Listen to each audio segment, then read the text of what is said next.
इस कार्यक्रम के पुण्यार्जक हैं सौभाग्य कोहिनूर, श्री संजय जैन, श्रीमती ममता Jain, greater Kailash Delhi, Shri Kamal Jain Dhanawat, Shrimati Manju Jain Dhanawat Cuttack, Shri Anoop Jain, Shrimati Rekha Jain green park Delhi, Shrimati नवीन जैन, श्री अमित जैन, श्रीमती रुचि जी शांतनु, यशवर्धन जैन ग्रीन पार्क दिल्ली, श्री नेमचंद जैन, श्रीमती निशी जैन, पुनीत जैन, शिल्पा जैन, हितेश जैन, रचना जैन, अभिषेक जैन, अथर्व जैन, रोहिणी सेक्टर 8 दिल्ली, श्री MP जैन, श्री राजेश जैन, श्रीमती निशा जैन, वर्षा जैन, प्रतीक जैन, श्रुति जैन, खुशी जैन, रोहिणी सेक्टर 5 दिल्ली।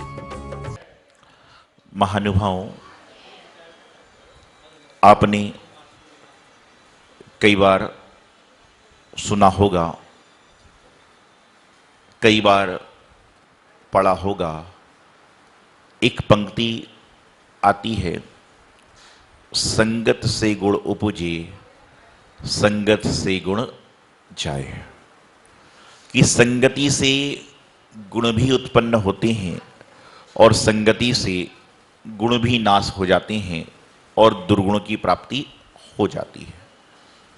प्रश्न यहां पर यह है कि हमारी संगति कैसे लोगों से है, हमारा उठना बैठना कैसे लोगों के साथ में है, हमारी भोजन पानी की व्यवस्था कैसे लोगों के साथ में है। यदि आपकी संगति अच्छे लोगों से होगी तो निश्चित रूप से आपके जीवन में अच्छाइयों का आगमन हो जाएगा, और यदि आपकी संगति दूषित लोगों से होगी तो आपके जीवन में दूषित वातावरण आ जाएगा। संगति में जाने के बाद अपने मन के भाव कैसे भी हों, लेकिन वहां का आभा मंडल अपने आप आपकी व्यवस्था बना देता है। और जानकारी यह भी करना जरूरी है कि जिस व्यक्ति की हम संगति कर रहे हैं उसका अस्तित्व क्या है, उसका वजूद क्या है, वह किस सोच का आदमी है। छोटी सी एक मक्खी यदि मिठाई की दुकान पर पहुंच जाए, छोटी सी एक मक्खी यदि मिठाई की दुकान पर बैठ जाए और वहां पर कोई कलाकंद ले रहा है और कलाकंद के ऊपर मक्खी बैठ जाए, तो कलाकंद का वजन बढ़ जाएगा क्या? कलाकंद के ऊपर मक्खी बैठ जाए मिठाई की दुकान पर और कलाकंद जब तुल रहा है तो कलाकंद का वजन बढ़ जाएगा क्या? नहीं बढ़ेगा। लेकिन इसके विपरीत यदि वह छोटी सी मक्खी सुनार के यहां पर चली जाए और सोना तुल रहा है, उस सोने पर बैठ जाए, तो निश्चित रूप से क्या होगा? सोने का वजन बढ़ जाएगा। बात बराबर है, बात दोनों एक ही है कि कलाकंद में मक्खी के बैठने का वजन नहीं बढ़ रहा था, लेकिन सोने पर बैठ रही है तो सुनार की तराजू पर क्या हो रहा है? वजन बढ़ रहा है। अंतर इतना सा है कि आप किसकी संगति कर रहे हो। सुनार के पास जाई तो सोने के साथ में उसका भी मूल्य हो गया, और मिष्टान वाले के पास में गई तो कोई मूल्य हुआ कि नहीं हुआ, कोई मतलब नहीं। तो जीवन में यह जानना बहुत आवश्यक है कि हमारी संगति, हमारा आचरण, हमारा व्यवहार, हमारी व्यवस्था कैसे लोगों के पास चल रही है।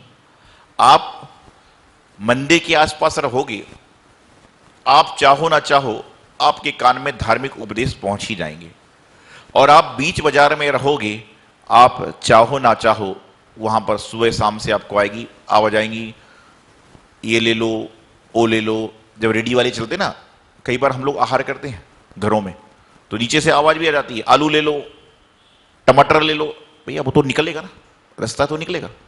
आप यदि मान लो शमशान घाट के आसपास रह रहे हो तो वहां पर नित्य प्रति आपको अरिहंत नाम सत्य है और सिद्ध नाम सत्य है की ध्वनि, राम नाम सत्य है की ध्वनि निकलेगी। क्योंकि जैसे वातावरण में आप रहोगे वैसा का वैसा वातावरण का असर आपके जीवन में आएगा। तो संगति अच्छी मिल गई, संगति व्यवहारमान लोगों की आपको मिल गई, लेकिन उसके बाद में आपके भी अंदर प्रतिभा होना चाहिए, आपके अंदर भी कार्य करने की क्षमता होना चाहिए, जब जाकर संगति का आपको कोई फायदा होगा। संगति मिलने मात्र से कुछ नहीं होगा। संगति मिलने से यह हो जाएगा कि आपके विचार अच्छे हो जाएंगे, लेकिन क्रिया को अच्छी करना है तो कार्य आपको स्वयं को करना पड़ेगा। आप सोचोगे मैं तो बस महाराज जी के चरणों में बैठ गया तो मेरे सारे कर्म कट जाएं।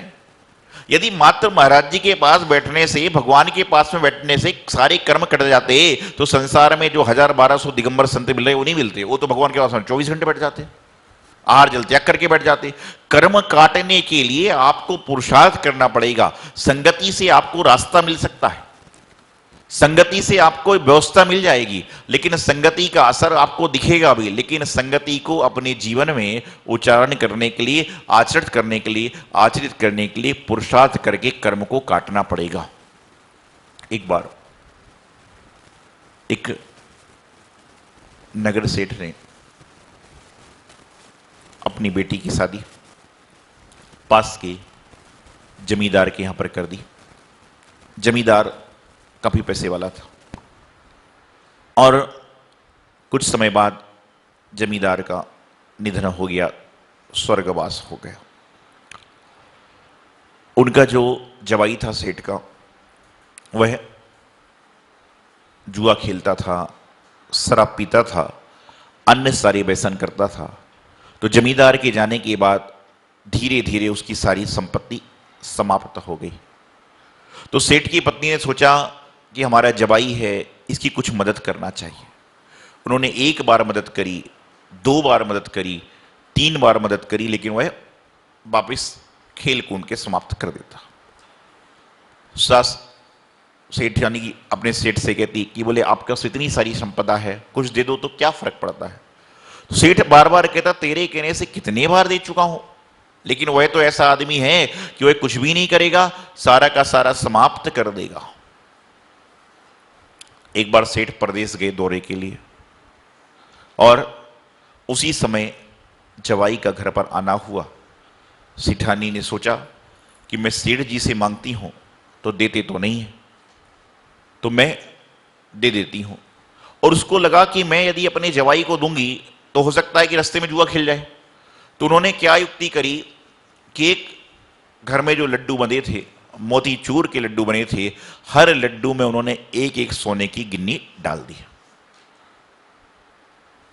हर लड्डू में उन्होंने 1-1 सोने की गिन्नी डाल दी और जवाई से कहा कि ये अच्छे लड्डू हैं, लेकिन इसको कल खाना, आज खोलकर मत खाना, उनको रास्ते में खोल ले तो दिक्कत हो जाए, कल खाना।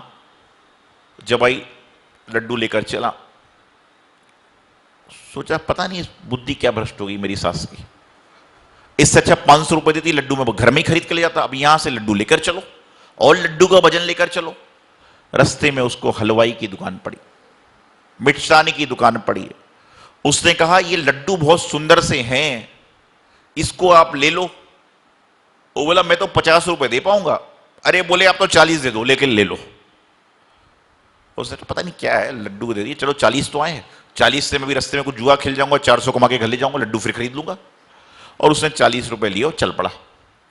और समय की बात है, काल चक्र का ऐसा समय है कि उसी दिन सेठ को परदेश से लौटकर आना था और वह लौटकर आया। जब उसी रास्ते पर उसको दुकानें मिली, उसने सोचा बहुत दिनों बाद घर जा रहा हूं, क्यों ना कुछ लड्डू आदि मिष्ठान ले चलूं।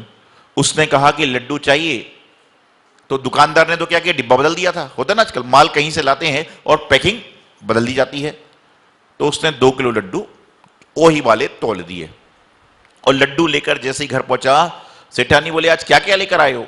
बोले इस बार ज्यादा कुछ नहीं लाया, लेकिन लड्डू लेकर आया हूं। तो सेठानी ने जैसे लड्डू का डिब्बा खोला तो उसको लगा ये लड्डू तो मेरे हाथ के लग रहे हैं, लेकिन लगा हो सकता है कि मेरा मन का वहम हो।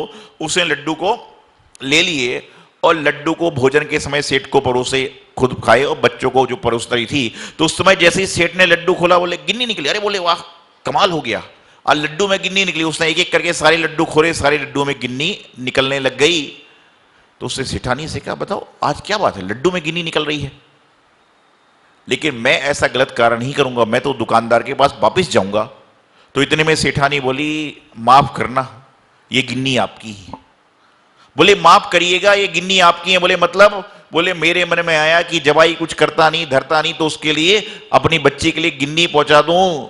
तो सेठ ने कहा, देखो भगवान, यह कर्म है, जिसके कर्म में जो होगा उसको वही मिलेगा। हमारा जवाई मात्र 40 रुपए के लायक है, इसलिए उसने 4 लाख रुपए की संपदा 40 रुपए में बेच दी। तुम कितना भी उसको कुछ कर लो, उसके जीवन में यही चलेगा। विचार करिए, 40 रुपए में लड्डू बेच गया और 4 लाख की संपदा को। उसी प्रकार से जीवन में हो रहा है कि संगति अच्छी मिल गई, केवल लड्डू अच्छी संगत के मिल गए, परिवार अच्छी संगत का मिल गया, लेकिन उसके अंदर जब दोष है तो एक कैसे निर्दोष बनेगा। संगति से बहुत सारी व्यवस्थाएं बदल तो जाती हैं, संगति से बहुत सारे कार्य संपन्न तो हो जाते हैं, लेकिन संगति के बाद कार्य आपको करना पड़ेगा, आचरणवान आपको बनना पड़ेगा। आप नित्य प्रति चैनल में मेरी बात को सुनते हैं, अन्य अन्य सारी जगह अन्य संतों की बात को सुनते हैं, ग्रंथों को पढ़ते हैं, भगवान के पूजन अभिषेक किया करते हैं। इन सब के होने के बाद आपके जीवन में आपके पास का वातावरण कैसा है? आप यदि कहीं पर जाते हो, मान के चलिए आप किसी मूवी को देखने गए हो, 3 घंटे की मूवी पिक्चर को देखने जाते हो, तो वहां से आने के बाद कम से कम 2-3 दिन तक तो ये बात चलती है कि उस पिक्चर में ये था, उस पिक्चर में ये था। आप कहीं पर बाहर घूमने जाते हो, विदेश यात्रा पर जाते हो, तो लौट कर आकर जो जो नया आदमी आपसे मिलता है उसको बताते जरूर हो कि मैं वहां ठहरा था, वहां भोजन किया, वहां ऐसा किया।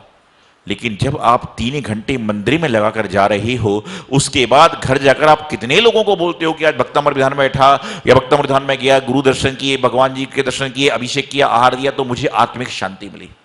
जिस तरह से आप दूसरी बातों को लोगों को बताते हो, उस तरह से यह बात लोगों को बताओगे तो हो सकता है कि आपके निमित्त से एक व्यक्ति भी धर्म में लग गया तो समझ के चलना कि आपके जीवन का धर्म करने का आपको पुण्य और बढ़ जाएगा, पुण्यानुबंधी पुण्य हो जाएगा। लेकिन संगति हमारी कैसी हो रही है? आज हम मंदिर में भगवान के दर्शन करके जा रहे हैं, पर्युषण पर्व आ रहा है, दशदक्षिण जी आ रहे हैं। प्रत्येक व्यक्ति दशदक्षिण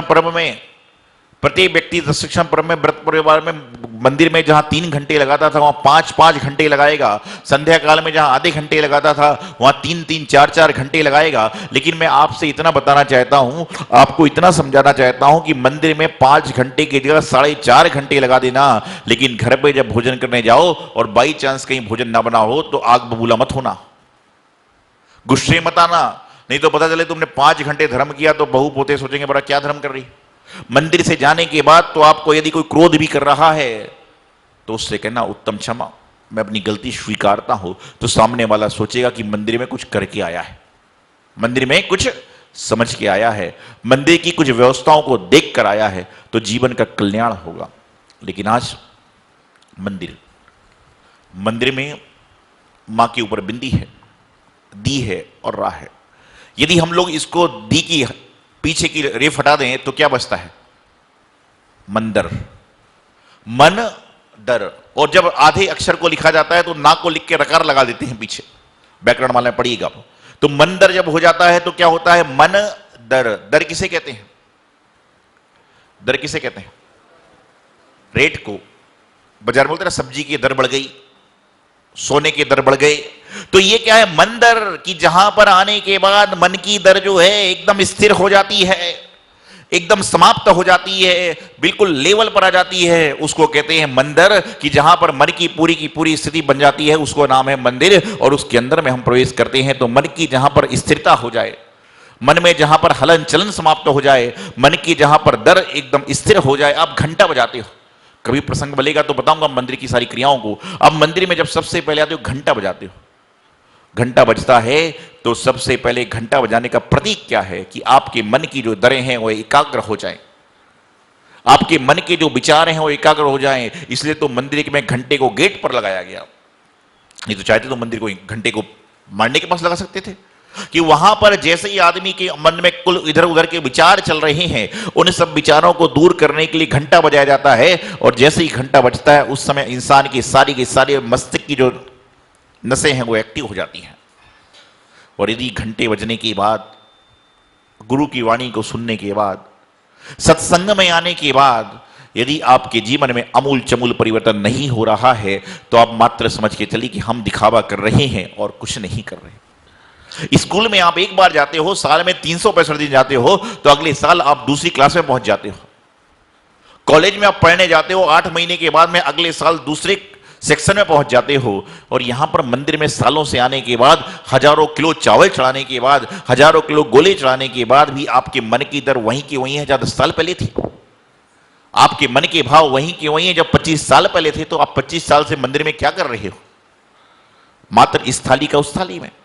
बात मंदिर की नहीं है, बात करुणा की भी है। आप रास्ते में चल रहे हो और रास्ते में चलते समय रोज आप देखते हो कि वह भिखारी भूखा है, वह जरूरतमंद जरूरत का है, और उसको देखकर आप गुजर जाते हो। पिछले 25 सालों से तो आपने किया क्या है? सत्संग का असर प्रत्येक व्यक्ति के जीवन में बहुत अच्छी तरह से पड़ता है। और मैं एक बात हमेशा कहता हूं कि जब बरसात हो रही है, बरसात हो रही है, बरसात की बूंदों में वही व्यक्ति भीगता है जो छाता नहीं लगाया होता है, और जो व्यक्ति रेनकोट लगाकर चलता है, छाता लगाकर चलता है, वह भीगता ही नहीं है। उसी प्रकार से सत्संग की लहरों में आने के बाद में, यदि आपने सत्संग में आने के बाद में बाहर के जंजालों से छाता लगा दिया, बाहर के कर्मों का आपने रेनकोट पहन लिया, तो सत्संग में आने के बाद आप भीगो ना भीगो ऐसा हो ही नहीं सकता।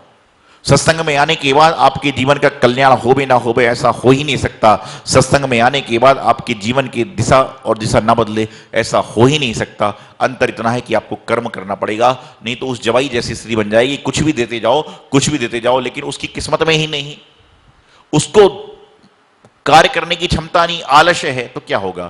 तो इसलिए तो कहा है संगति से गुण उपजे, संगति से गुण जाए। कि आप विचार करिए कि हमें किसकी संगति करना है और किसकी संगति से हमारे जीवन का कल्याण होगा, हमारा मोक्ष मार्ग प्रशस्त होगा। तो जिंदगी में हमेशा ध्यान रखें, जो मैंने मक्खी की बात बताई कि मक्खी कलाकंद में बैठती है तो कलाकंद का वजन नहीं बढ़ता, लेकिन मक्खी यदि सोने के साथ में बैठती है तो मक्खी का वजन तो वही है, लेकिन संगति सोने की तो सोने के साथ उसका वजन भी हो गया। तो संगति करिए और जीवन को मूल्यवान बनाएं। इति अल्पम। गुरुदेवाचार्य सिद्धांत सागर जी महाराज। इस कार्यक्रम के पुण्यार्जक हैं सौभाग्य कोहिनूर, श्री संजय जैन, श्रीमती ममता Jain, greater Kailash Delhi, Shri Kamal Jain Dhanawat, Shrimati Manju Jain Dhanawat cut, Shri Anoop Jain, Shrimati Rekha Jain, green park Delhi, Shrimati नवीन जैन, श्री अमित जैन, श्रीमती रुचि जी शांतनु, यशवर्धन जैन, ग्रीन पार्क दिल्ली, श्री नेमचंद जैन, श्रीमती निशी जैन, पुनीत जैन, शिल्पा जैन, हितेश जैन, रचना जैन, अभिषेक जैन, अथर्व जैन, रोहिणी, सेक्टर 8 दिल्ली, श्री MP जैन, श्री राजेश जैन, श्रीमती निशा जैन, वर्षा जैन, प्रतीक जैन, श्रुति जैन, खुशी जैन, रोहिणी, सेक्टर 5 दिल्ली।